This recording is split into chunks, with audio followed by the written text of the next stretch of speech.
Halo teman-teman, ketemu lagi kita di Next Project bersama saya Haryu Santoso. Saya adalah seorang engineer di bidang hardware dan software.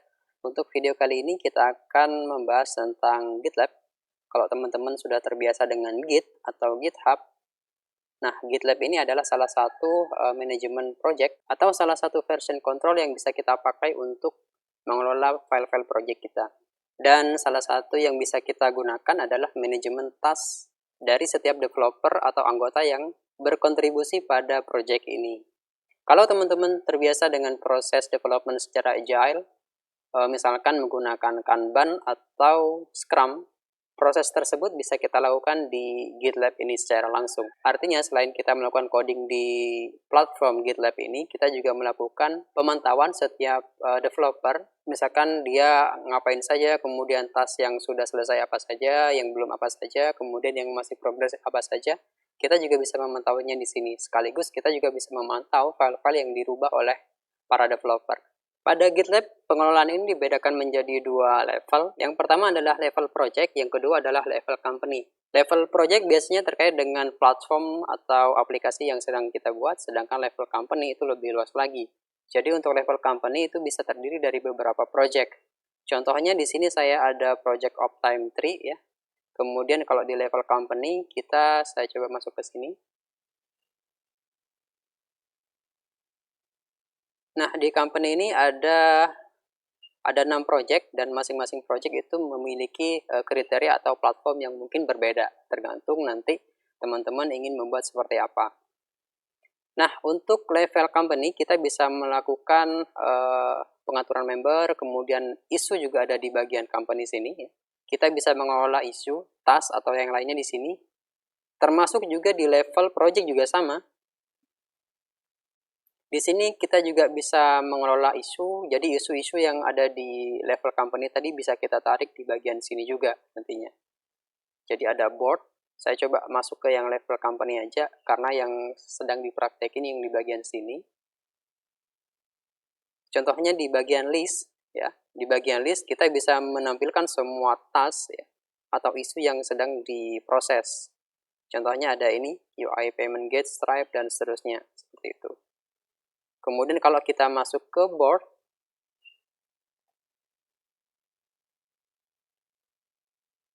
kita bisa memvisualisasikan task apa saja yang sedang diproses, yang belum diproses, kemudian task apa aja yang sudah selesai di sini. Bahkan kita juga bisa melihat siapa saja yang sedang mengerjakan. Jadi ada usernya kelihatan di sini ya.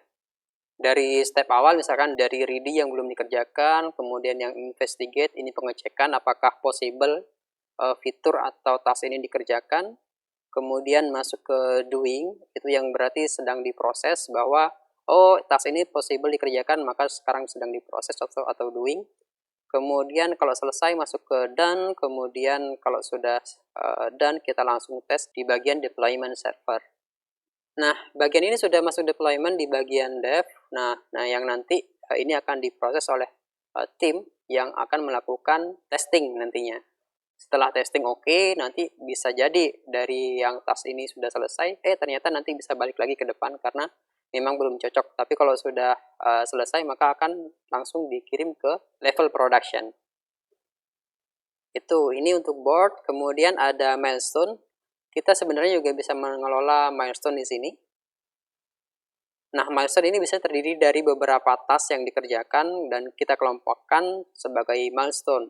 Cuman pada case ini, pada contoh ini saya belum menerapkan milestone secara spesifik. Itu yang pertama. Kalau kita masuk ke level project, di bagian project kita bisa memantau tiap user ngapain aja. Kita juga bisa tahu dia biasanya update hari apa dan jam berapa. Contohnya nanti kita bisa langsung masuk ke bagian repo ya, repository, kemudian bagian graph. Di bagian graph kita akan disajikan visualisasi task yang sedang dikerjakan, lebih tepatnya informasi tentang commit pada Git yang telah dilakukan oleh developer.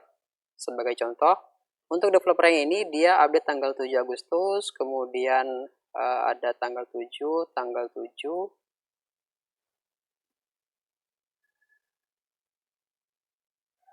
Sedangkan untuk developer ini dia update tanggal 5, kemudian tanggal 5 juga, tanggal 4, tanggal 3, tanggal 2, dan seterusnya. Jadi, histori dari awal saat project ini dibuat itu akan terlihat di sini. Jadi ini sejak Juli tahun 2021. Jadi semua histori, apa yang dirubah, apa yang ditambah, dan apapun update-nya akan muncul di sini semuanya. Dan yang lebih penting, pada project ini kita juga bisa melihat board-nya, meskipun board di sini harus kita setting ulang nantinya. Nah, di sini board-nya masih kosong karena memang tidak disertakan. Sebenarnya tasnya ada, hanya saja dia tidak dimasukkan ke dalam board khusus pada project ini, karena tas yang tadi kita buat di level company. Oke, itu saja mungkin untuk video kali ini. Semoga bermanfaat. Untuk video-video sebelumnya mungkin kita akan bahas tentang GitLab juga. Dan mungkin kita akan bahas juga bagaimana proses DevOps di GitLab itu terjadi. Terima kasih telah menonton sampai akhir. Sampai ketemu di video next project berikutnya.